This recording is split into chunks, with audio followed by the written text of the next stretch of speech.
Hi guys, welcome back to our channel. उम्मीद है आप सभी लोग एकदम बढ़िया होंगे, फर्स्ट क्लास होंगे। तो आपको टाइटल से पता चल ही गया होगा वीडियो के कि आज मैं बताने वाली हूँ कि आखिर हम इंडिया से कनाडा पहुँचे कैसे और इंडिया में बैठे बैठे हमने कनाडा की पीआर के लिए अप्लाई कैसे किया। तो आज की ये वीडियो काफ़ी लंबी रहने वाली है, तो अगर आप चाहते हैं कि पूरी प्रोसेस अच्छे से आपको समझ आ जाए तो इस वीडियो को एंड तक देखना। मैं और मेरे हस्बैंड कनाडा में आए हैं एज अ पीआर, और पीआर पे आने के यहाँ पे दो तरीके होते हैं। One is FSWP which is federal skilled workers program, and the second one is PNP। PNP is provincial nomination. FSWP में आपको कनाडा में आके आप कहीं भी वर्क कर सकते हो, किसी भी प्रोविंस में वर्क कर सकते हो। वाइल इन PNP आपको जिस प्रोविंस के लिए आप नॉमिनेट हुए हो उसी प्रोविंस में आप रह के काम कर सकते हो। मैंने अपनी प्रोसेस स्टार्ट करी थी अक्टूबर 2021 में, और मैं यहाँ पे पहुँची हूँ अप्रैल 2023 में। मैं यहाँ पे कनाडा में लैंड हुई हूँ। अब मेरी प्रोसेस को इतना लंबा टाइम इसलिए लग गया क्योंकि उस टाइम पे कोविड चल रहा था, एज यू ऑल नो। इन 2021 हर जगह लॉकडाउन था, फ्लाइट्स चल नहीं रही थी। तो जैसे ही एप्लीकेशंस ओपन हुई इन जून 2022, मैंने उसी टाइम देखना शुरू कर दिया कि मेरा नंबर कब आएगा, और उसी के अकॉर्डिंग मैंने अपना प्रोसेस स्टार्ट कर दिया। तो आपको ये बता देती हूँ कि इस प्रोसेस में 3 फेजेस होते हैं डॉक्यूमेंट्स के। Phase 1 documents, phase 2 documents and phase 3 documents.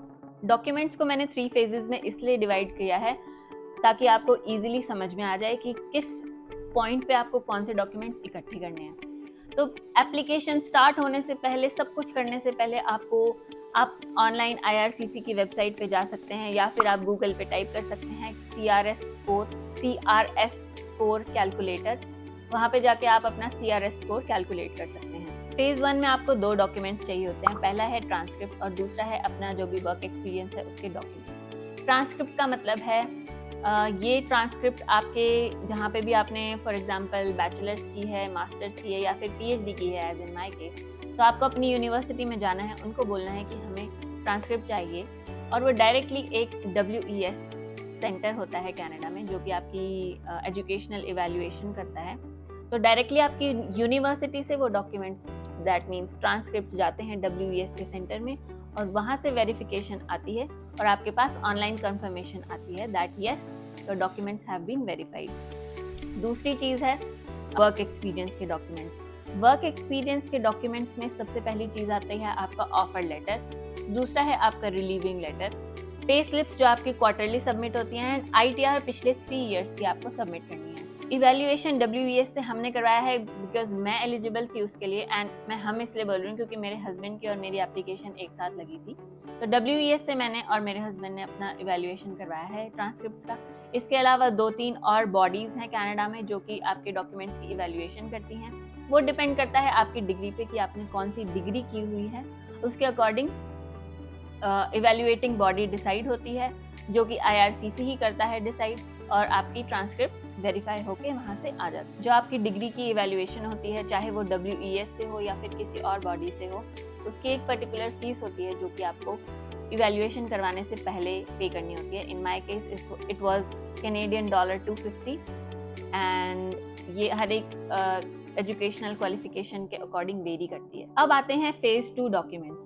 Phase 2 documents में 2 डॉक्यूमेंट्स होते हैं आपके। एक होता है IELTS evaluation sheet, and the second document is funds in the bank account. तो IELTS का जो एग्ज़ाम होता है उसमें आप सभी को पता ही होगा, speaking, reading, writing and listening sections होते हैं। उसमें लिसनिंग में आपको 8 पॉइंट्स चाहिए, and in the other 3 that is reading, writing and speaking, उनमें आपको 7 ईच चाहिए। अगर आपके इनमें से किसी एक में भी 0.5 मार्क्स भी कम है तो आपके ओवरऑल CRS स्कोर में 50 पॉइंट्स कम हो जाते हैं। तो जब भी आप IELTS से एग्ज़ाम देंगे, इस बात का स्पेसिफिकली ध्यान रखना कि आपका स्कोर 777-8 ही होना चाहिए।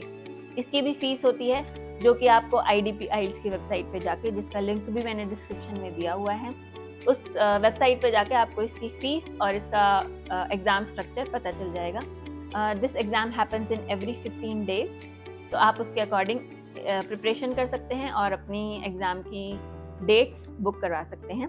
The second one is funds in bank account. ये आपके कुछ फॉर्म्स में हो सकते हैं, जैसे कि मैंने अपने केस में एफडी करवा ली थी। अगर एक पर्सन आ रहा है कनाडा में तो उसके कुछ स्पेसिफिक फंड्स होते हैं जो कि आपको अपने बैंक अकाउंट में शो करने पड़ते हैं। तो मैं यहाँ पे इस स्क्रीनशॉट में आपको दिखा रही हूँ कि अगर 2 लोग आएंगे तो कितने फंड्स चाहिए, 3 आएंगे तो कितने फंड्स चाहिए, तो उसके अकॉर्डिंग आपको फंड्स शो करने पड़ते हैं। अगर आपके बैंक अकाउंट में इससे भी ज़्यादा फंड्स हैं तो आपको एग्जैक्ट वही फंड शो करना है अकाउंट में जितना कि ऑलरेडी वहाँ पे प्रेजेंट है। फेज 3 डॉक्यूमेंट्स में आने से पहले हमें एक्सप्रेस एंट्री पूल में एंटर करना है, जो कि IRCC की वेबसाइट पे होगा। तो उस पर आप जाएंगे और डिक्लेयर करेंगे कि yes, this is my qualification, this is my work experience, this is my IELTS score.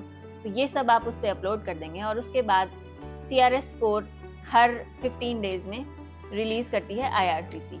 तो इस वक्त CRS स्कोर चल रहा है 490। तो आप कोशिश करें कि आप अपने ज़्यादा से ज़्यादा डॉक्यूमेंट इकट्ठे कर लें पूल में आने से पहले। जब आपका ITA यानी कि इन्विटेशन टू अप्लाई आ जाएगा, आपको 2 डॉक्यूमेंट्स और चाहिए होंगे जो कि हैं हमारे फेज 3 डॉक्यूमेंट्स। इसमें आता है पुलिस वेरिफिकेशन सर्टिफिकेट। आपको पासपोर्ट सेवा केंद्र की वेबसाइट पे जाके पुलिस वेरिफिकेशन सर्टिफिकेट अप्लाई करना पड़ेगा और मेडिकल सर्टिफिकेट भी आपको ऑनलाइन जाके अप्लाई करना पड़ेगा। उसकी भी मैं इन दोनों का लिंक मैं डिस्क्रिप्शन में दे दूंगी। मेडिकल टेस्ट IRCC के द्वारा अलॉटेड सेंटर्स में ही होता है। पुलिस वेरिफिकेशन आप अपने एंड पे करवाते हैं, जो कि आपके परमानेंट एड्रेस के नियरेस्ट पुलिस स्टेशन होता है। You have to submit all these documents within 60 days of receiving your ITA। In 60 days में आप किसी भी टाइम पे अपने सारे डॉक्यूमेंट्स अपलोड कर सकते हैं और डॉक्यूमेंट्स अपलोड करते टाइम आपको फी पे करनी होती है, जिसमें कि आपकी इंक्लूडेड होती है biometric fee and visa application फी।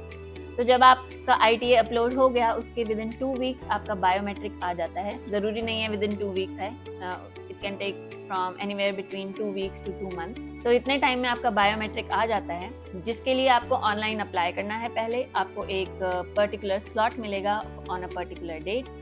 उस स्लॉट में आपको वीज़ा एप्लीकेशन सेंटर पे जाना है, वहाँ पे आपकी एक फ़ोटो क्लिक होएगी और बायोमेट्रिक आपके फिंगरप्रिंट्स लिए जाएंगे। उसके बाद बस आपको वेट करना है anywhere between 2 months to 6 months. आपके पास नोटिफिकेशन आ जाएगी IRCC की वेबसाइट पे, your all the documents have been approved and you can submit your passport for stamping. तो आप वीज़ा एप्लीकेशन सेंटर पे दोबारा से जाएंगे और अपना पासपोर्ट सबमिट कर देंगे वहाँ पे, ताकि उस पर स्टैंप होके आ सके और आपका फाइनल COPR मिल सके। COPR is confirmation of permanent residence. तो जब आप अपना पासपोर्ट वहाँ पे सबमिट करके आएंगे, उसके बाद आपको विद इन 10 डेज या फिर जितना भी टाइम आपको वो बताएंगे उतने टाइम में वो आपका पासपोर्ट आ जाएगा। You can either opt to pick up that passport from the passport office, या फिर वो आपके घर पे भी डिलीवर हो जाता है। It is your choice and then you can just book your ticket and come to Canada। सुनने में काफ़ी ओवरवेलमिंग और काफ़ी लंबा प्रोसेस है जो कि ये है, और इसको करते करते काफ़ी लोग बहुत फ्रस्ट्रेट भी हो जाते हैं, हम भी हो गए थे। But once it is done, you feel like you have conquered the world, you feel like your dream has come true and finally आप कनाडा में जा रहे हैं। तो यस, लंबा टाइम तो लगता है, लेकिन सब्र के आगे फल बहुत ही मीठा है। आगे आने वाली वीडियोस में मैं इन छोटी छोटी प्रोसेसेस जो मैंने आपको बताई हैं, इनको ब्रेक डाउन करके आपको पूरा डिटेल में समझाऊंगी कि कौन सी प्रोसेस में कैसे क्या करना है, कौन सी वेबसाइट्स पे जाना है, कहाँ से आपने अपने डॉक्यूमेंट्स इकट्ठे करने हैं। तो आगे आने वाली वीडियोस को देखने के लिए do press the bell icon so that you get notified whenever I post a video, and do subscribe to my channel।